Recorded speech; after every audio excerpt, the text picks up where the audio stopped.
Boa noite, já quase, né? Os professores. Professor Pilate, eu já tive a oportunidade de conhecê-lo na campanha, né, passada. Professora Vanessa, a gente tem um contato muito mais próximo, né? Professora, para a gente tentar sistematizar, a gente colocou à disposição um canal nas redes sociais, tanto pelo DCE estadual quanto pelo nosso DCE de campus, para que as pessoas mandassem questionamentos, né? De antemão também eu já aproveito para me desculpar, né, em nome do diretório, porque hoje não temos uma participação tão massiva assim dos estudantes como foi naquele outro momento que a senhora teve presente, justamente porque hoje é sexta-feira, né, os alunos, enfim. Professora, os questionamentos aqui direcionados à senhora auxílio estudantil, que é de praxe, né? E são 3 questões. Eu acho que eu vou fazer a leitura delas em direto, para não... Eu acho que todas também estão relacionadas meio que penais também. Enfim. Professora Vanessa, a senhora está à frente da assessoria de assuntos estudantis desde o surgimento dessa assessoria. Nos últimos 2 processos de auxílio estudantil, tivemos uma série de problemas no lançamento da lista unificada. Nesse semestre, a primeira parcela do auxílio só chegará aos beneficiados no mês de junho. Ao que se deve essa situação? As falhas de gestão, nesse caso, se deve à assessoria ou ao governo federal? Qual é a relação dos atrasos na lista única com a greve dos servidores, aí no caso naquele semestre passado? Aí seguindo aqui, com relação ao penais, há falhas no edital do programa? Para onde está sendo direcionado o recurso do programa? Esse recurso é integralmente direcionado ao auxílio estudantil de alunos? Seguindo ainda sobre o penais, o decreto do programa no artigo 3º diz que o penais deverá ser implementado para, abre aspas, atendimento de estudantes regularmente matriculados em cursos de graduação presencial das instituições federais de ensino superior. Como e com quais recursos serão atendidos os alunos do curso técnico e os da pós-graduação? Adorei as perguntas. Sempre orgulhosa desses nossos alunos e estudantes. Bom, vamos lá. Várias perguntas ali, né? Com relação à lista unificada, nós comentamos já desde o início que a gente implantou a listagem única, né? Isso foi uma decisão coletiva, né? Embora tenha a listagem única, o que acontece, né? Desse edital que vai a lista única do edital 1 do ano 2016, se não me engano, vai até 11 de maio a resposta, né? Por que até 11 de maio? Porque é bem verdade que a gente tem um processo de seleção, um processo de análise, né? E esse processo de análise, ele é, sim, bastante, digamos assim, exaustivo, digamos assim, precisa de muita atenção, né? E aí, realmente, tem essa análise. O que acontece? No ano passado, nós, no segundo edital, nós lançamos com bastante antecedência, o pessoal podia fazer inscrição, se não me engano, em maio, junho, ou coisa parecida, né? Só que isso gerou o quê? Um grande trabalho, um outro trabalho, que é entrar no sistema acadêmico, verificar se o aluno era matriculado, se não era matriculado, verificar histórico escolar, entre outras coisas, né? Então, gente, não dá, certo? Então, o aluno tem que esperar ter a sua matrícula, entrar no sistema acadêmico e solicitar. Isso foi uma vantagem, uma forma de evitar retrabalho. Temos que otimizar os processos, né? Isso já aconteceu ali. Agora, por que até 11 de maio? Né? Significa dizer assim, vai receber em junho? Não, a intenção é que receba em maio, né? Mas, o que ocorre? Nós tivemos alguns campos, na verdade, foi o campus Curitiba, em que nós tivemos uma denúncia no Ministério Público. Então, nós tivemos vários trabalhos, sim, no ano passado, por conta do edital, por conta de denúncia, né? Então, teve uma auditoria, sim, né? Eu não vou mentir isso para vocês, né? Eu acho que é uma questão de transparência, né? E aí vários procedimentos estão sendo adotados, sim, né? E uma das coisas que acontece é que, se a gente realmente vamos antecipar, vamos fazer mais rápido, Gente, são seres humanos fazendo análise. Pode acontecer, sim, falhas, erros humanos? Claro, gente. Existe a fadiga. Como é que vai ser isso? Né? E por que 11 de maio também? Porque é bem verdade que a gente tem fim de semana, tem feriados no meio. Né? Vamos obrigar, então, os servidores a trabalharem no feriado, ficarem 24 horas trabalhando, né? No fim de semana, outras coisas. Gente, é muito complicado. Né? Por isso que a gente está falando assim, a gente precisa otimizar, sim, os processos, os procedimentos. Acredito que o edital ainda não esteja no modelo ideal, mas teve grande avanço. Né? Vários alunos com quem eu conversei, inclusive com servidores, falei assim, escuta, me ajuda aqui, dá uma lidinha aqui. O que você achou? Nossa, ficou muito mais entendível. Né? Alguns falaram assim, puxa, mas no ano passado, olha quantas vezes teve mudança no edital. Se vocês olharem, as grandes alterações que tiveram no edital foram de datas. Porque a gente depende, sim, das pessoas em cada campus. E a gente respeita aquilo ali. Né? Olha só, mas aqui, né, a matrícula foi diferente. Né? Então, quando a gente lança o edital muito antes, acontece esse tipo de coisa. Né? Então, já assumindo ali a questão. Né? Então, o porquê dia 11 de maio. Tá? Se a gente conseguir lançar antes, tudo bem. Com relação às falhas do ano passado, a questão de atraso. Pois é, falaram da greve. Né? A greve a gente considera que é um direito, sim, do trabalhador. Foi considerada legal. Então, a gente não pode obrigar as pessoas a voltarem. Né? Mas a reitoria, né, a equipe, todas elas tomaram alternativas, sim, para conseguir fazer, né, a liberação dos auxílios. Entretanto, contudo, né, o que acontece? Né? Nós não conseguimos fazer com que todos voltassem. Né? E não, é direito de greve, eles vão fazer, ok.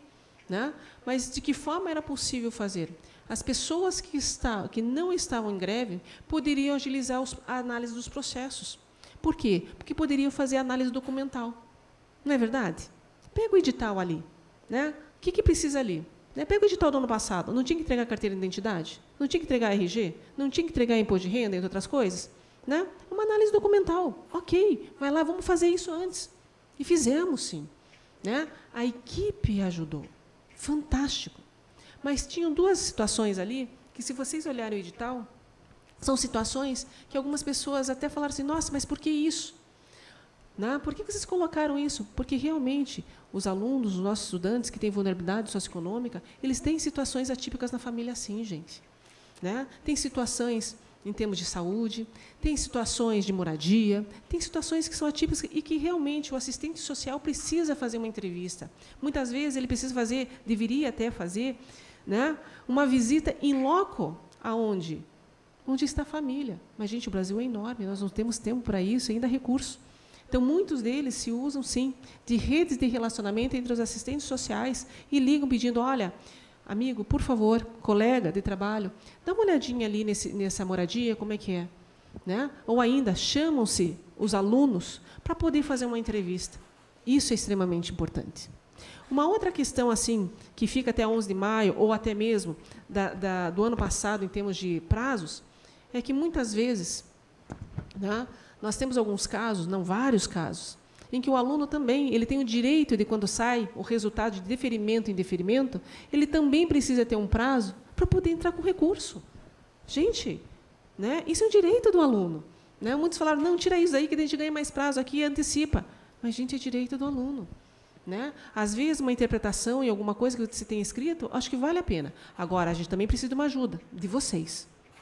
Gente, o período de recurso não é para incluir e anexar documento, pelo amor de Deus. O edital não permite isso. Né? Então, é fundamental. Aí, o que acontece? Se você entra com pedido de recurso e anexando, o servidor vai ter que pegar aquele processo, vai ter que ler, vai ter que dar um parecer. Né? E aí são vários dias ali para analisar. Né? Então, a questão da greve, acontece atraso? Diria que sim. Né? Mas a gente tentou otimizar o mais rápido possível. Nós tivemos algumas situações complicadas? Tivemos, sim. Vários alunos fizeram inscrição duplicada, triplicada, né? Ainda, como é que é? Com nomes errados. Ainda quando o nome está igual, a gente consegue fazer uma limpa no Excel, mas não. É muito estranho, né? Mas com H na frente, sem H na frente, com 2 R's, com 2 S, aquelas coisinhas assim. Né? E, ao mesmo tempo, né, a própria questão da fadiga, a própria questão do trabalho do nosso servidor, também acarretou em algumas falhas. A gente sabe disso. Então, assim, tem falhas no sistema? Tem. Assumo isso, né? A professora Vanessa aqui assume pela equipe, sim. Estou à frente disso, não vou deixar eles na mão, não. Né? Eu acho que a gente tem que estar junto, tem que ser parceiro nessas horas. Da mesma forma que a gente batalhou e brigou, sim, briguei mesmo. Brigamos, né, professor Pilate? E não foi fácil. Para que o nosso aluno tivesse, sim, o auxílio. Né? Porque não dava, gente. Impossível. Né? Vários alunos pedindo, gente, nós precisamos do RU. E é verdade. No entanto, que nesse semestre, já quando a Cíntia veio falar, vários outros alunos também vieram, mas os diretores estavam preocupados. Né? O professor Romano também, ele veio falar, mas, gente, olha só, né? Como é que a gente vai tomar uma atitude? Não, então vai ser para alguns? Não, não dá. Nós precisamos ver como que nós vamos contemplar, né, a prorrogação. Vai ser por onde? Pelo índice de vulnerabilidade, se o recurso não der. Felizmente, no levantamento, opa, vai dar. Okay? Então, a gente também não podia ficar divulgando antes. Se desse ontem, já dava certo. Mas hoje, principalmente. Então, já está sinalizado ali. E a gente tem que fazer o quê? Teve erro? Teve problema? O que não pode acontecer é sempre a mesma coisa. Então, a gente tem que implementar. Né? E quando eu falo assim que a gente precisa dos servidores e precisa de vocês, estudantes, é porque a gente tem que estar junto nessa. Junto nessa que eu digo assim, de que forma a gente pode melhorar. Então, se vocês tiverem ideias de como melhorar mais, nossa, fantástico. Estou aberta, assim, olhe para receber, né, sugestões e de melhoria. E podem ter certeza, a equipe da SAI, tanto dos campos quanto da reitoria, todos estão muito engajados. Claro que a gente tem algumas coisinhas assim, que o professor Pilate até fez uma fala muito legal, né, que a universidade é o lugar onde mais inova. Né, mas a hora que você quer tentar fazer, mais inova não, implementa, né, digamos assim, é mais inovadora, mas quando vai implementar um processo novo, né, nossa, parece que não vai. Não é verdade? Né? Porque ela é muito conservadora. Né? E a gente está passando por isso, sim. Eu sei que alguns de vocês sabem. Né? Imagine, né? A gente é super transparente lá, quem está junto, a gente vai falando, as pessoas estão envolvidas junto, claro. E quanto mais os estudantes estiverem junto, melhor. Né? Eu não sou assim de ficar escondendo as coisas, não. Pelo contrário. Eu já peço ajuda. Tem gente que até foge de mim no corredor. Meu Deus, a Vanessa me vindo, vai sobrar trabalho para mim. Né? Não é verdade? É assim mesmo. Né? Mas é que eu sei que nada do que foi feito, as vitórias e os avanços, não foi por causa da Vanessinha. Foi, sim, porque nós tivemos estudantes juntos, porque nós tivemos servidores juntos, pessoas interessadas em ajudar. Tá? Isso vocês podem ter certeza disso. Boa vontade a gente tem. Tem, sim. E ainda tivemos o apoio, sim, do professor Pilate. Tivemos o apoio da reitoria e dos diretores gerais. Isso é verdade. Claro que, às vezes, não é todos. Aí eu fico meio assim, nossa, passado, mas, meu Deus, como é que pode? Né? Mas trabalho de formiguinha, por isso que eu falo, mão na massa. Vamos lá, vamos trabalhando, até a gente conseguir. Né? Às vezes, o não é bem não. Né? E eu vou é verdade, né? Vou assim. Né? Então, ali atrás, aquelas coisas assim. Pinais. Com relação ao Pinais, gente, nós batalhamos, sim, pelo aluno do técnico e pelo aluno da pós-graduação. O que acontece? O Pinais diz, sim, é legislação, é decreto, dizendo que é para aluno regularmente matriculado na graduação, mas a UTFPR coloca, sim, uma contrapartida. E por que essa contrapartida nós não podemos, historicamente, a gente sempre apoiou os alunos do técnico. E por que a gente não pode continuar apoiando? Espera aí. A sociedade investiu recursos para que ele pudesse estudar. E agora nós vamos tirar? Gente, tem aluno de segundo, terceiro ano, que já está terminando o ensino médio, o ensino técnico, né, o técnico integrado, e agora nós vamos retirar? O que nós fizemos? É um ponto de interrogação, não é verdade? Né? No dia, assim, nós falamos assim, gente, mas o que está acontecendo? Né? E até agradeço muito a Márcia de Ponta Grossa, assistente social. Ô, Vanessinha, tem a contrapartida. Eu falei assim, nossa, que legal. Ai, né, sabe, deu a luz. Né? Nossa, fantástico. E a pós-graduação? Gente, se nós temos um aluno de graduação que tem um perfil para pesquisa, que ele avança nisso, por que a gente não pode apoiar? Não é tão fácil passar numa prova, em toda uma seleção para o mestrado, e é um aluno com vulnerabilidade socioeconômica, e nós não vamos apoiar, nós, enquanto instituição. Gente, é a área de assuntos estudantis. Né? Então, Me perdoem se, de repente, alguém está achando que está errado. Eu não acho que está errado. Pelo contrário, acreditamos nisso. Perguntamos para a reitoria. A Vanessina é tão louca assim, não, peraí, vamos perguntar. Né? Mas, nesse sentido, é fundamental que tem toda uma legislação, e essa legislação, como você leu, com correção, é para a graduação, mas a contrapartida da instituição, e aí nós estamos pegando não só o aluno da pós-graduação, mas o técnico. Quer dizer, nós entendemos que os nossos alunos, do nível que for, são nossos alunos, nossos estudantes. E aí é contemplar efetivamente todo mundo, mas essa contrapartida tem um pouco dessa direção. Tem um pouco, não. Ela é integralmente. Aí pergunta assim, a questão do recurso do penais. É só para os auxílios? Não necessariamente.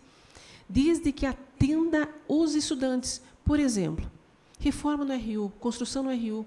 Temos utilizado, sim, o dinheiro do penais, porque é para quem? Para os estudantes. Né? Quando se fala da moradia estudantil, nós não somos contra, pelo contrário, é importante. Mas como é que nós vamos tirar do penais para construir em 13 campos? Ok? Então, por isso que a gente não prometeu aqui, mas não quer dizer que a gente não vai estudar alguma solução. Mas a gente não quer prometer, e algo assim que eu já falei. Se não fosse o professor Pilate, eu não seria candidata a vice-reitora. Porque o professor Pilate é uma pessoa que olha olho no olho. Ele não vai ficar prometendo coisas que não vai conseguir. E uma das coisas... Deixa eu ajudar também. E vamos lá. Hoje, o orçamento inteiro de investimento da universidade, 100%, para pagar todas as obras que já começaram, são 45 milhões. Com 45 milhões, você não constrói 13 moradias estudantis. E isso sem falar de terminar as outras obras. Uma coisa é você tentar fazer uma demanda específica, tentar no MEC conseguir dinheiro, apesar do momento não ser o melhor. Mas, objetivamente falando, se você parasse a universidade inteira e pegasse 100% do dinheiro do investimento, você não conseguia construir as casas estudantis, sem falar que nós temos vários cursos em implementação que estão precisando de laboratório, que estão precisando que, com esses cortes do investimento, nós... pela primeira vez na história, estamos atrasando pagamentos. E atrasando não é porque nós fizemos de forma irresponsável. Esse valor que eu estou falando aqui, nós temos. Então é só pegar e pagar. Se fosse, estava resolvido. O problema não é esse. O problema é que nós temos no papel, mas nós não recebemos o financeiro, que é o dinheiro. E, como eu disse agora há pouco, mais uma notícia de contingenciamento. Não sei se nós temos isso. Nós temos essa promessa, não recebemos e pode... Então, eu prefiro ser muito honesto. Você preferia, como reitor, ter uma moradia estudantil, que é uma política permanente, ou pagar o auxílio? Eu preferia moradia. Dá para fazer hoje? Honestamente, pode pedir no MEC? Nós vamos pedir. Agora, pedir é uma coisa. Na situação do país, não vai ganhar. E hoje, esse é o que a universidade tem. Se juntar tudo, não dá. E isso aqui já está devendo quase tudo. Espero, de verdade, que ninguém chegue e diga para vocês, de forma irresponsável, não, eu faço, vai ter. Não vai ter. Tem que ter uma hora?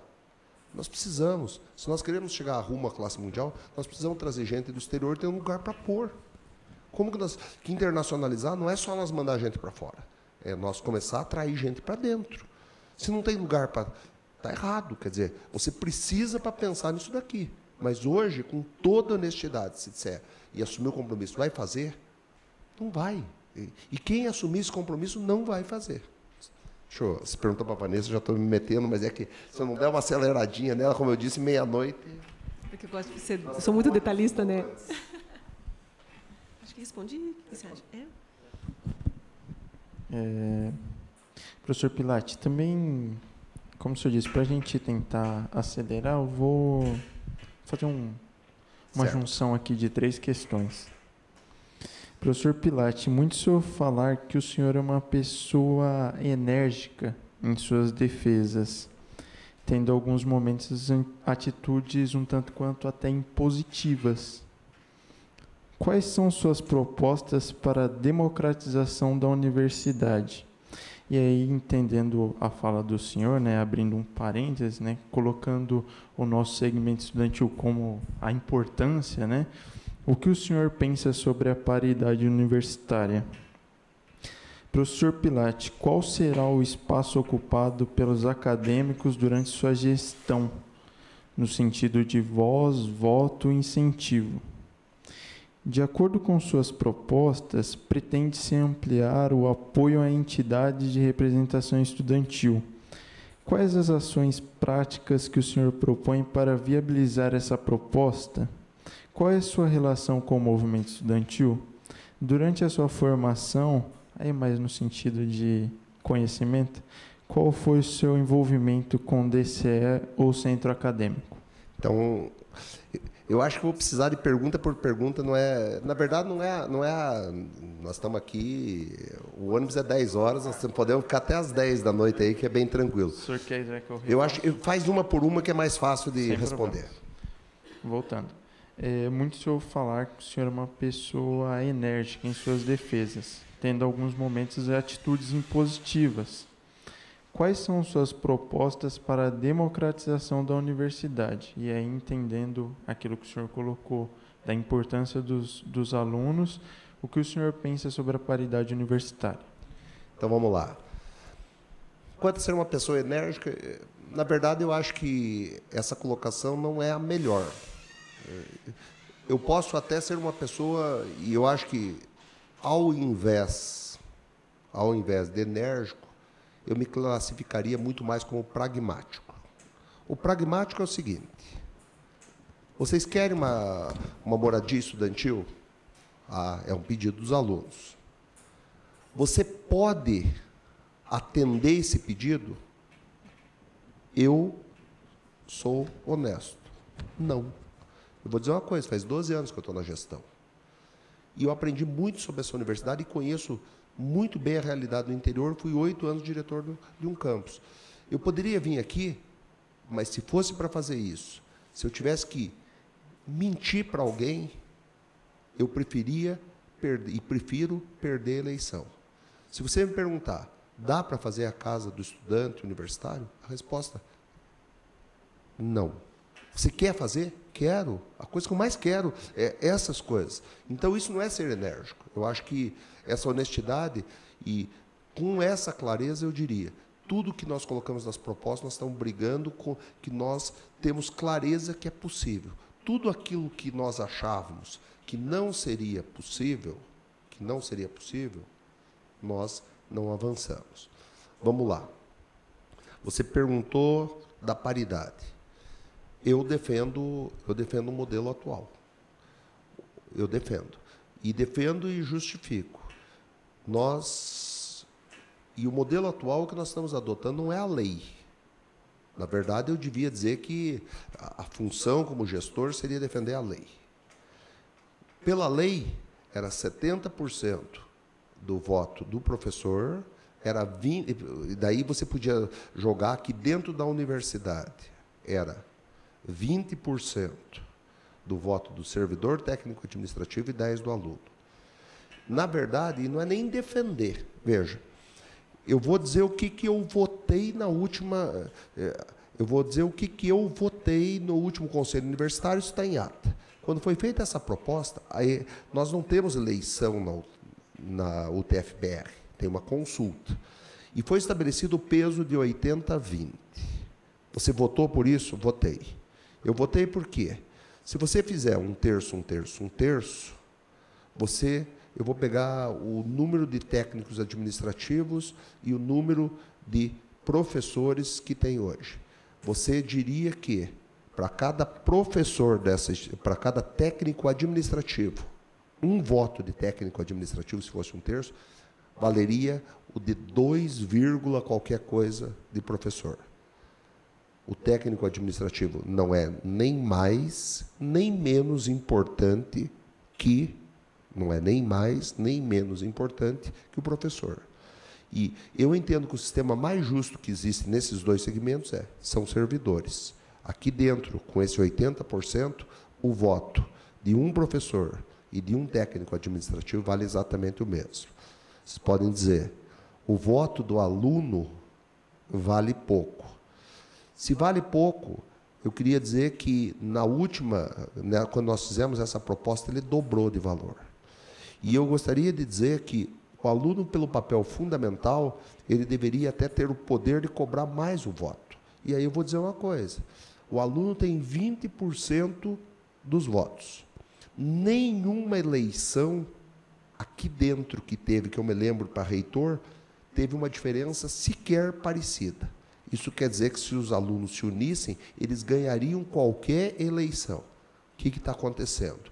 Eu não tenho esses números exatos, mas, historicamente, mas também vou errar por muito pouco de cabeça, 25% dos alunos vêm votar. Isso quer dizer o seguinte, que vindo 20%, 25%, o peso dos alunos não está sendo 20%, está sendo 4%, 5%. Então, e aí é um exercício de cidadania mesmo, eu entendo que é fundamental que os alunos tenham parte desse processo, que estejam e que venham e que tenham valor. E acho que a hora que provar que efetivamente estão vindo votar, exercendo seu direito, tem sim condições de brigar e dizer por que não é 70, 30, e que fica muito próximo disso, mas 70, os servidores, enfim, essa é uma discussão. Agora, a minha opinião, eu estou falando o que estava em ata. Enquanto candidato, eu não tenho direito de dizer, e se eu for eleito, eu vou presidir um conselho universitário que vai decidir isso daí. Eu tenho que dizer que essa vai ser a vontade da comunidade e o que o conselho universitário decidir e decidindo, só em caso de empate que eu vou votar. Então, não é papel de dizer, se apresentarem uma proposta de ser 30% dos alunos, você vai votar.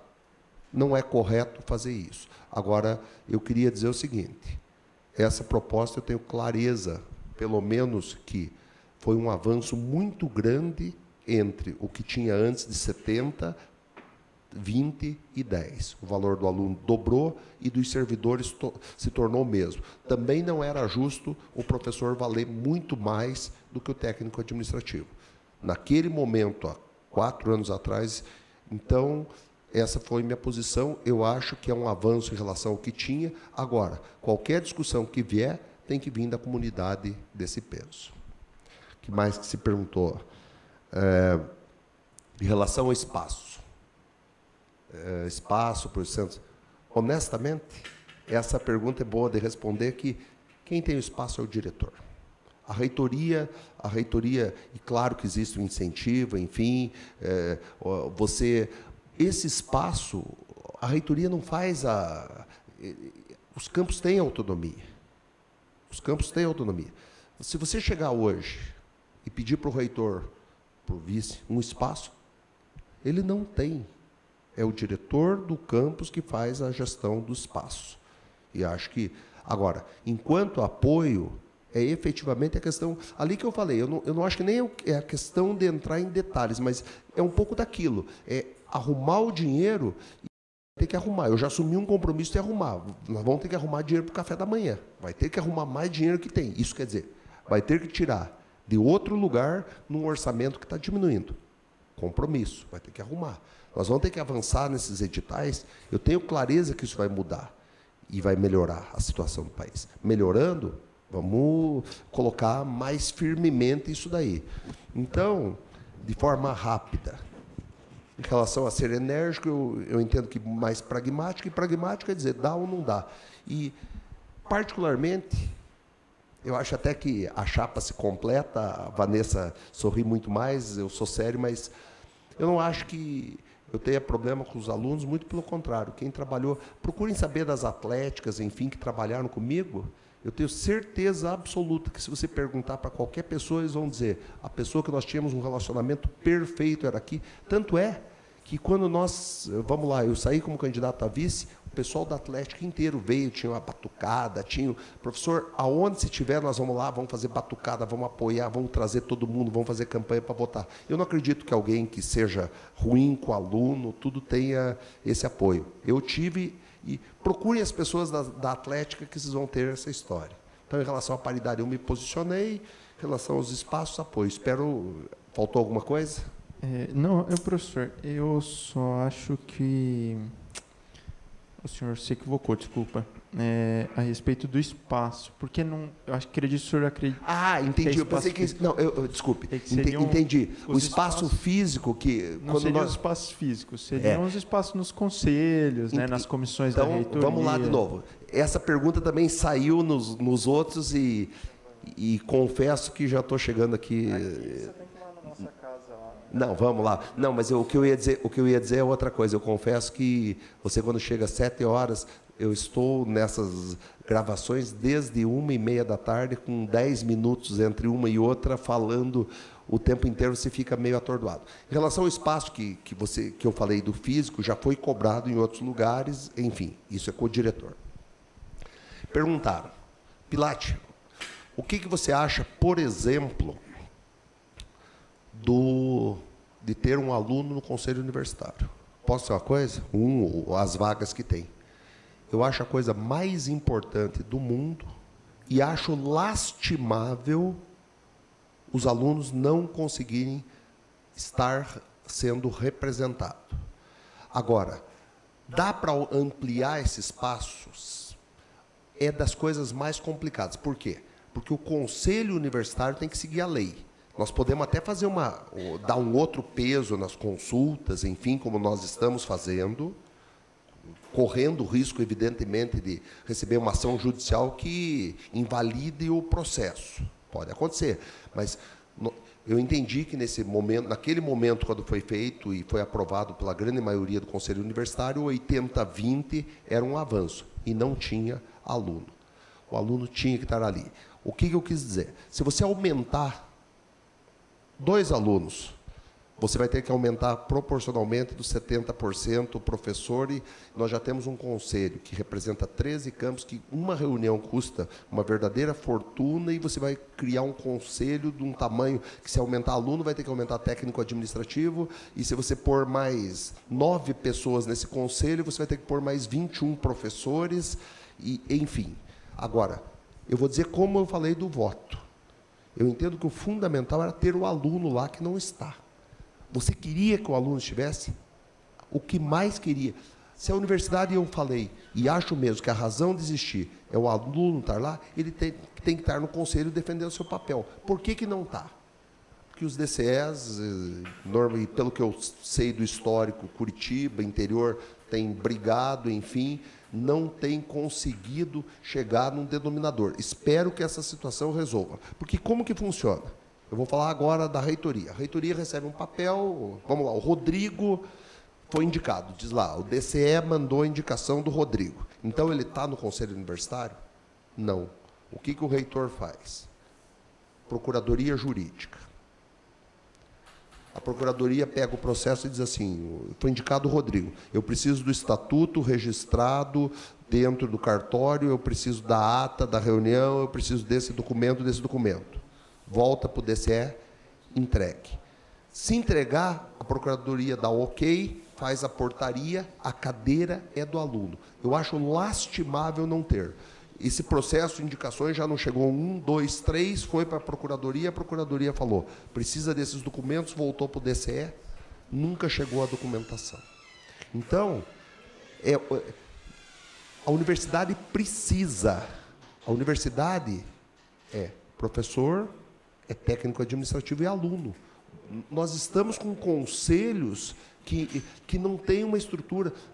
Eu não sei, veja, eu não posso, enquanto hoje vice-reitor, se for o reitor, a Vanessa, nós não podemos entrar e interferir. Agora, a coisa que mais nós queríamos, que vocês resolvessem as pendências e entregassem e tivessem a representação.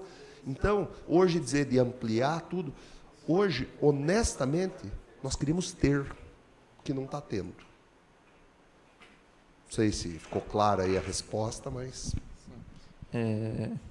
Na verdade, isso a gente pode conversar em um outro momento, mas é que exigia uma construção de uma instância que tivesse esse grau de representação com a reitoria. Porque até então a reitoria só reconhecia o DCE-Cefet, então a gente teve que passar por um processo de reformulação para o DCE-UTFPR, que agora a gente está na primeira gestão, que foi tirado no Congresso em Toledo, enfim. E E o estatuto ele já está para ser encaminhado. Logo menos a gente ocupa essa... Eu estou falando com toda a sinceridade do mundo. Nós queremos, nós precisamos. E o papel aí, você vê, nós estamos conversando. Esse é o papel do DCE, é uma conversa séria que não é para o bem da instituição, não é uma conversa ideológica, não é uma conversa... vamos construir uma universidade, é isso que tem que fazer, nós precisamos de aluno lá para brigar por isso, sim. Então, quer saber a minha posição? Por favor, resolvam. Eu tinha comentado a respeito de acordo com as suas propostas. Desculpe, faltou uma aqui que ela me lembrou. O que você acha de movimentos estudantis e militância? Eu fui presidente de centro acadêmico. E fui presidente de centro acadêmico. E vou dizer uma coisa. Eu nunca tive militância ligada à UNE, enfim, mas eu aprendi muito. Eu aprendi muito enquanto liderança estudantil, até porque, e aí tem uma história que me agrada muito. Eu fazia o curso de Educação Física em Ponta Grossa e nós tínhamos uma demanda muito grande. E nós sempre fomos muito parceiros, enfim, da gestão. E uma conquista eu nunca me esqueço. Em algum momento nós íamos receber a visita na época era o governador Álvaro Dias. Nós fizemos uma movimentação, fizemos um abaixo-assinado, enfim, e num dia determinado que o governador estava lá, eu peguei, pedi licença, o chefe de departamento falou, presidente do centro acadêmico, eu cheguei, governador, era moleque. Governador, nós temos um abaixo-assinado, eu vou, como presidente do centro acadêmico, eu estou entregando, gostaria que o senhor considerasse. Entreguei isso aí. Para minha surpresa, um mês depois veio a resposta, recebemos, tal, nós vamos disponibilizar. E um barracão que está lá, não foi conquista minha, mas foi do centro acadêmico, os alunos se mobilizaram, e os alunos têm muita força, sim. Então, quem foi? Eu fui. Eu fui presidente de centro acadêmico, eleito, teve chapa. Na época eu estudava de manhã, teve uma chapa da noite, uma da manhã, foi uma eleição concorrida, foi bacana, e foi um processo muito legal. Então, eu já fiz parte disso e reconheço a importância e sei que, quando tem essas entidades muito alinhadas, trabalhando junto, a universidade ganha muito. Sobre as propostas que consta, ampliar o apoio às entidades de representação estudantil. O senhor poderia citar, a professora, quais as ações práticas propostas? Eu com aquele pragmatismo que eu respondi no começo, eu já mais ou menos respondi isso daí.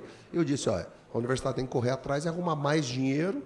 Arrumar mais dinheiro não é o reitor chegar e dizer, eu vou fazer um UTFest, ou eu vou arrumar uma quadra em todos os campos para jogar bola.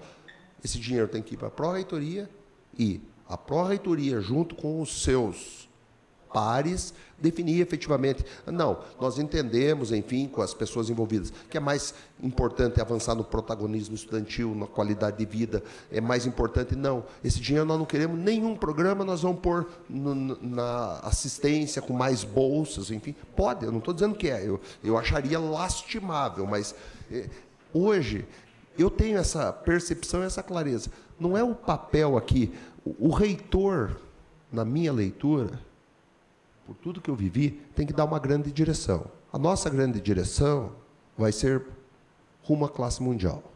O reitor tem que dizer quais são os grandes compromissos, quais são as grandes questões pontuais que você vê para enfrentar o problema da universidade. Eu diria assim, nós temos que combater a evasão dos alunos, nós temos que avançar nas inovações curriculares, metodologias de ensino inovadora, nós precisamos reformar os documentos institucionais, enfim, e nós precisamos de um planejamento estratégico da universidade. Essas são as grandes linhas que o reitor tem que puxar.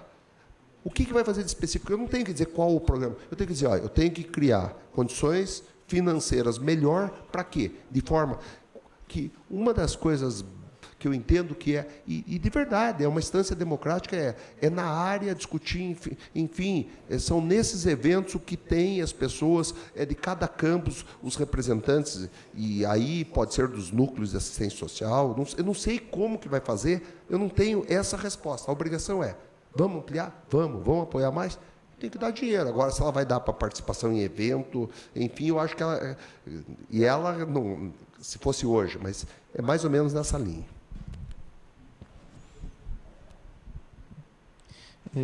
Professor, é sabido que muitos dos regulamentos, estatutos e regimentos da UTF-PR estão ultrapassados e remetem ao tempo de Cefet. Quais são suas propostas para a reformulação desses documentos na UTF-PR?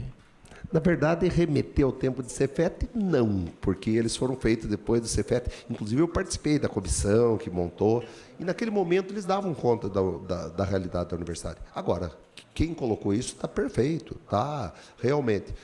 Uma das dívidas que a gestão atual que eu faço parte vai deixar em função de problemas, que teve greve, problemas judiciais em Curitiba e tal, nós não conseguimos chegar, e quando nós estávamos prontos para começar essa reforma dos documentos institucionais, aconteceu greve e tudo, e daí agora, chegando o período eleitoral, que não é período para você... você tem que discutir, não é período para discutir isso. Então, essa é uma dívida que vai ficar. Meu compromisso, nós vamos fazer uma revisão dos documentos institucionais.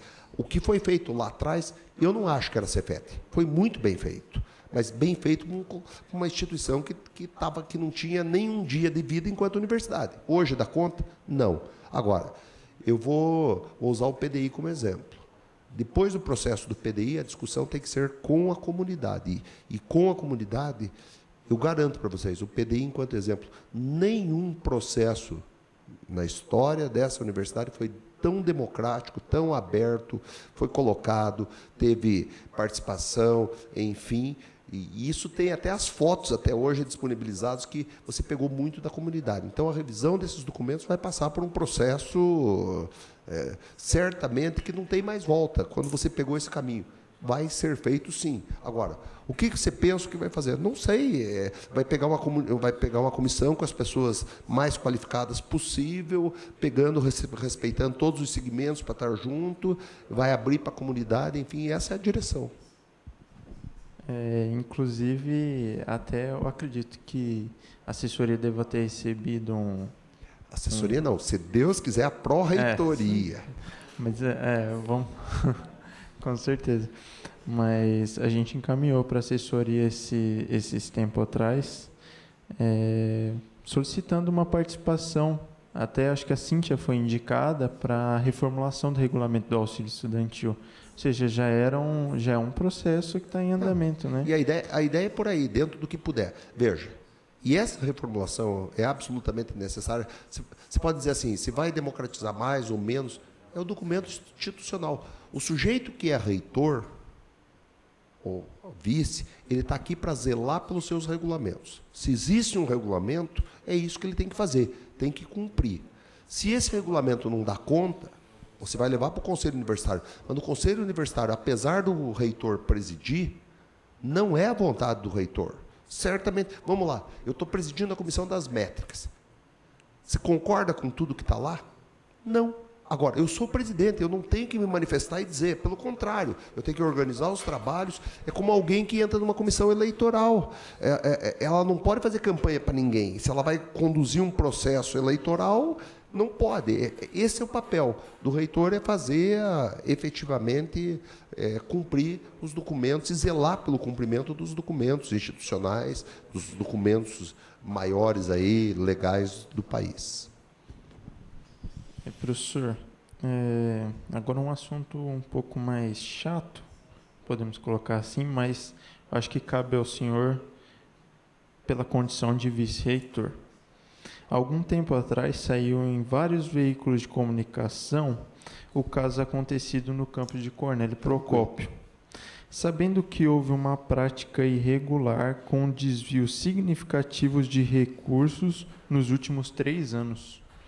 Como a reitoria não estava ciente de que as contas não batiam, como Cornélio Procópio honrou as contas nesses 3 anos?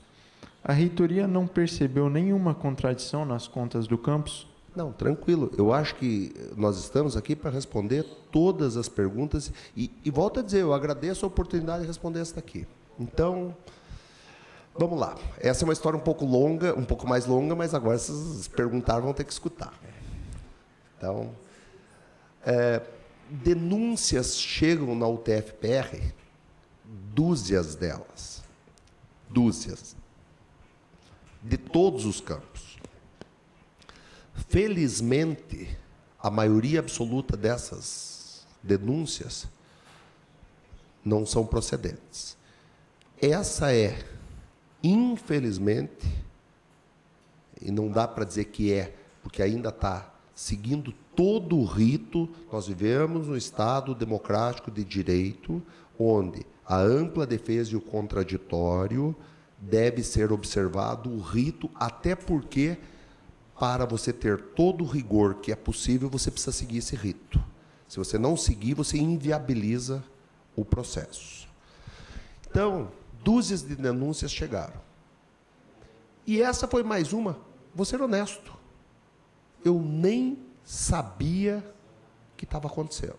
Agora, eu vou falar com toda a tranquilidade do mundo, porque em algum momento eu me tornei o ator nesse processo que acabou desencadeando as coisas. Determinado dia eu fui para um outro campus, que não Cornélio Procópio, e o diretor falou: a Polícia Federal esteve aqui perguntando, e daí elencou, e isso tem muita ligação com a denúncia que tinha acontecido do campus Cornélio Procópio. Eu falei, está na hora da reitoria se envolver. Então tá. Cheguei em Curitiba.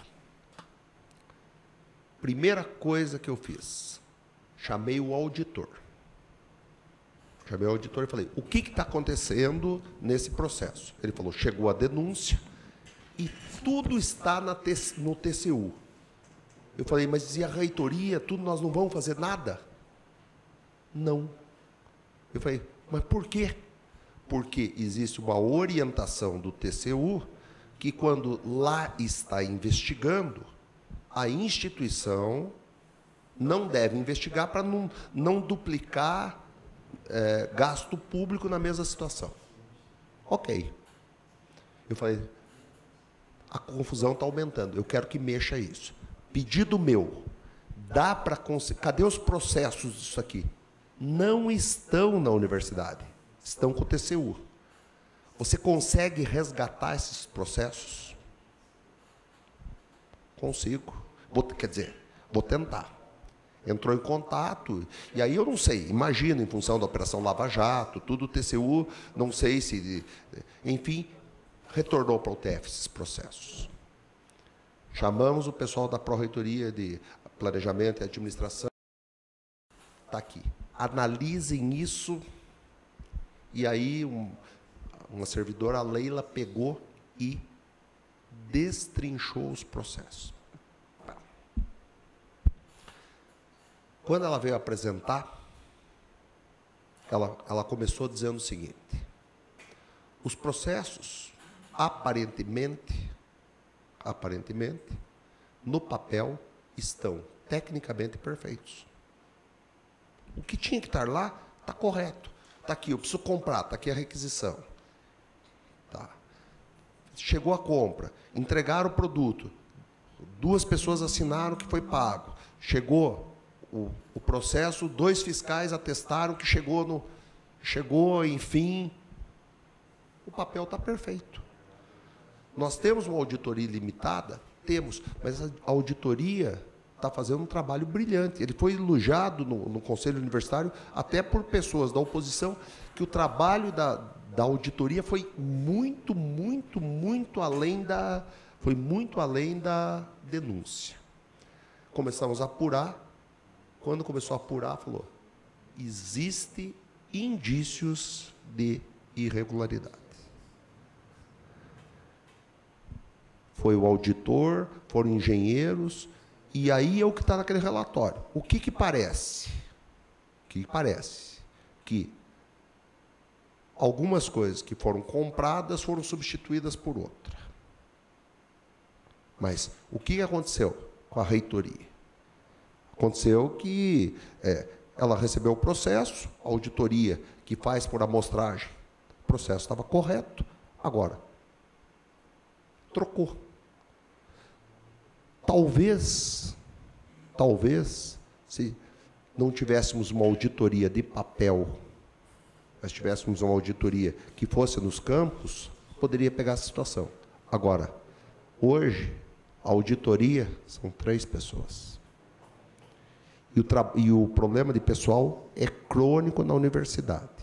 É crônico em todos os setores.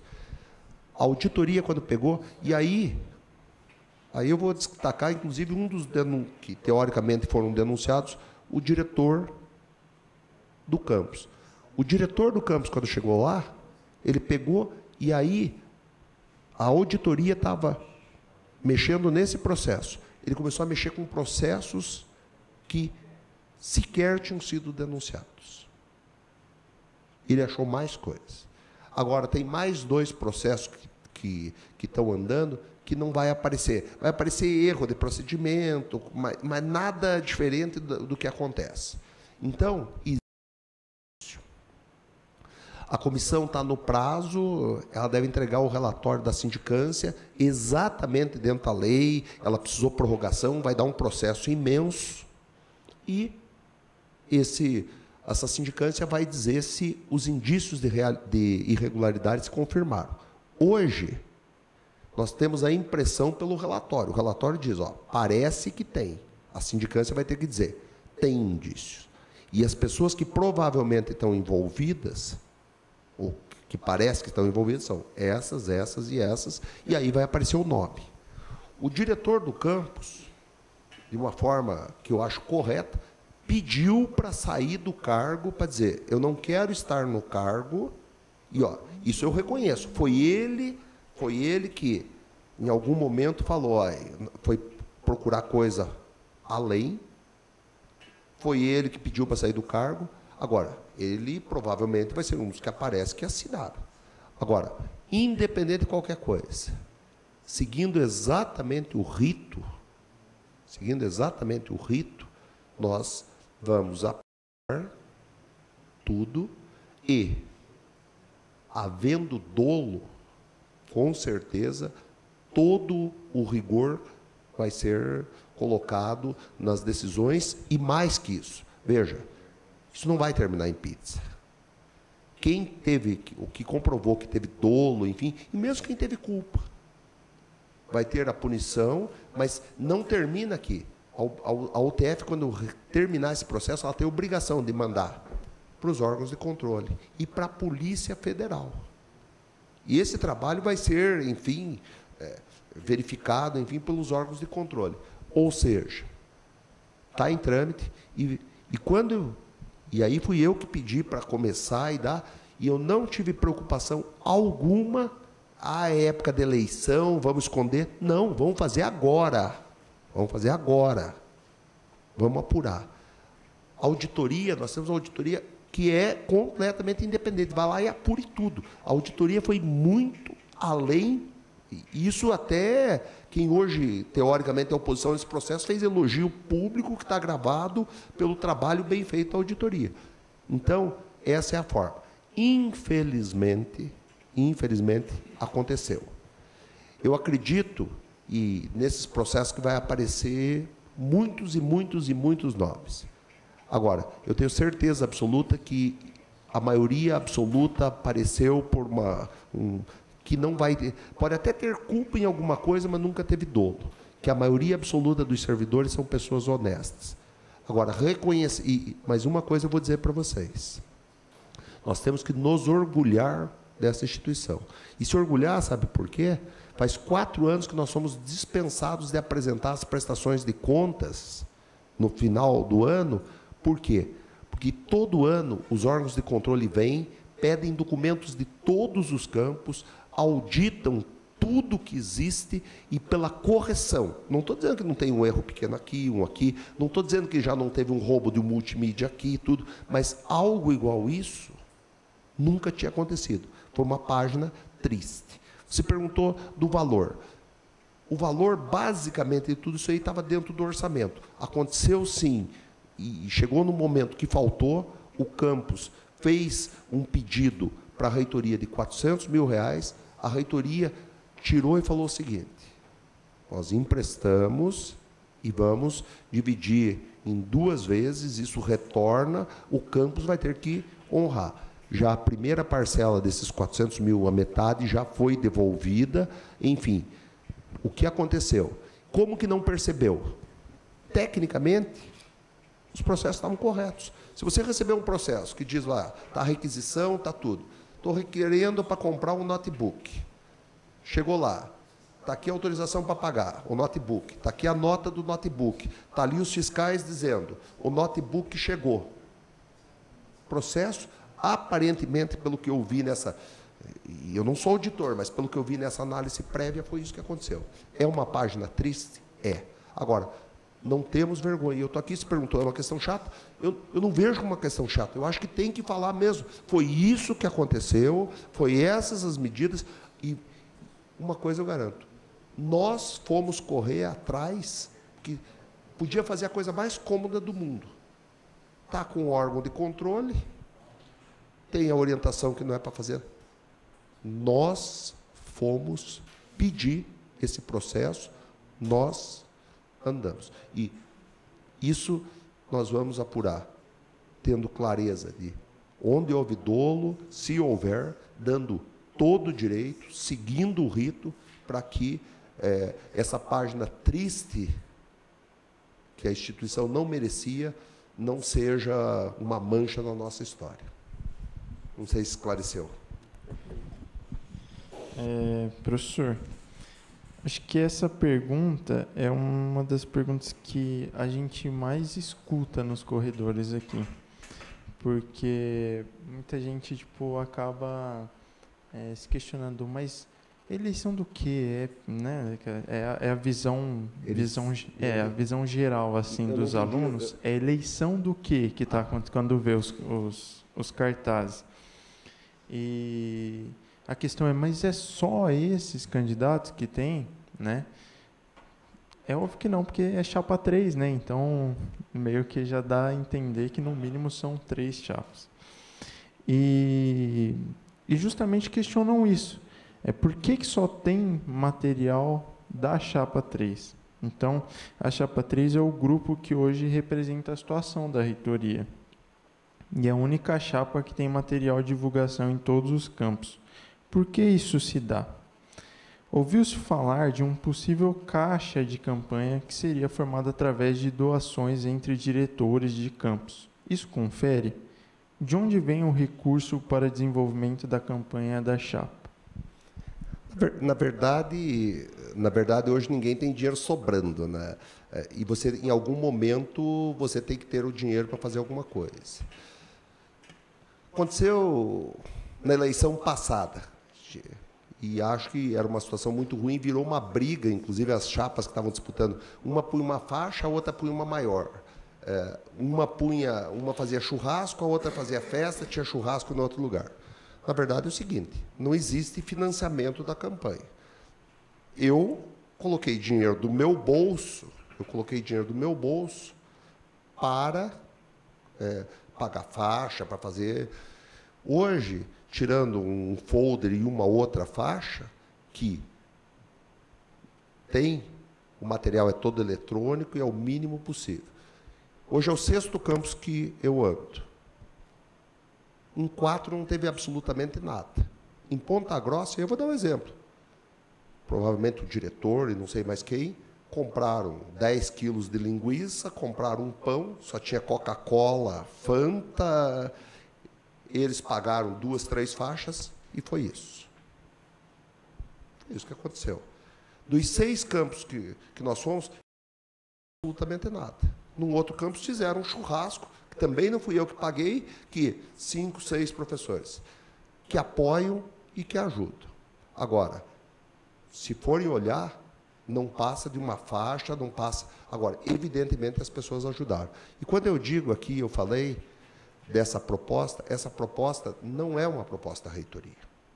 É uma proposta de um grupo de pessoas que acredita num projeto de universidade que vem construindo, que participa pessoas de todos os campos. E as pessoas, cada uma do seu jeito, estão ajudando. Para você ter uma ideia, o que está acontecendo aqui? Esse material provavelmente está do dinheiro que também eu gastei, que ajudou, que evidentemente mais uma ou outra pessoa ajudou. Aqui, provavelmente, deve ter 1 ou 2, 3 faixas. O que aconteceu? Eu não vou dormir aqui, eu não vou pagar hotel, eu estou voltando de ônibus, enfim, esses os gastos. Tem como gastar? Tem. Agora, o que aconteceu em Ponta Grossa, que é um exemplo? 10 quilos de linguiça, não sei, não fui eu que paguei, mas alguém para apoiar, enfim, que está defendendo essa proposta que construiu junto, fez isso. Agora, também, se for olhar e somar isso daí, você vai ver que não é um dinheiro excepcional, e aí sim, pode ser o diretor, ou pode não ser, pode ser um grupo. E eu não tenho clareza, eu tenho clareza que as chapas que vão fazer têm que fazer isso, as pessoas que acreditam no projeto. Agora, ninguém pagou mensalidade, ninguém pagou nada, em algum momento teve que gastar alguma coisa. Eu gastei R$2.000, foi o que eu gastei disso. Não sei se respondeu, mas é isso. Professor, só para a gente encerrar, aí tem mais... essas duas, né? Só mais 2 perguntinhas. Tá bom. A gente já encerra. Qual a sua interpretação sobre a função administrativa da reitoria de nossa universidade, tendo em vista a nossa particularidade de sermos uma universidade multicamp? E aí, já dando sequência, como o senhor pretende melhorar a transparência da gestão da UTFPR? Vamos lá. A pergunta não está exatamente clara, né? Mas vamos lá. Nós temos um modelo que funciona enquanto universidade, e eu já tive até em fóruns não, mas teve um evento que envolvia reitores do Brasil, eu fui até convidado para dar uma palestra. Nós temos um modelo matricial que hoje começou a ficar com problema com os campos novos que não estão vindo com a mesma estrutura que garante o funcionamento. O modelo matricial alinha no campus o diretor e os seus diretores de área com a reitoria que tem os seus pró-reitores. Então, aqui nós temos o que é graduação? A graduação está ligada tanto com o diretor, com a pró-reitoria, e isso daí garante uma padronização administrativa, vamos dizer assim. Então, essa é a primeira parte. Quanto à transparência, na verdade, transparência existe bastante. Se você perguntar aí para quem, tem algumas pessoas que ficam, quanto que o professor tal ganhou de dinheiro, quanto que é o salário dele, quanto que tem na fundação que gastou, as prestações de conta, os relatórios de gestão. Veja, e a universidade tem dificuldades até de dar conta. Hoje, qualquer processo tem o acesso à informação, o que qualquer cidadão pedir, nós temos obrigação de disponibilizar, enfim. Você tem algumas instâncias que podem melhorar o processo, enfim, talvez uma proposta aí de uma congregação, uma ação, uma congregação de campos, enfim, para poder fazer essa fiscalização. Mas a universidade pode dizer o que quiser, e pode ser a pessoa que for. Existem bastante mecanismos de transparência e o que for solicitado tem que ser disponível. Alguém vai dizer, eu vou melhorar a transparência, eu vou melhorar, porque na reitoria tem um mundo de pessoas. Nós temos uma estrutura muito pequena, a reitoria não tem quase condições de funcionar, lamentavelmente. Eu peguei até um dado, na Federal do Paraná, que tem o mesmo número de alunos, a pró-reitoria de graduação deles tem mais de 100 servidores, a nossa tem 20 e poucos. É precário. Nós temos a pior relação de técnicos administrativos do Brasil. Alguém chegar a dizer, eu vou melhorar, tal.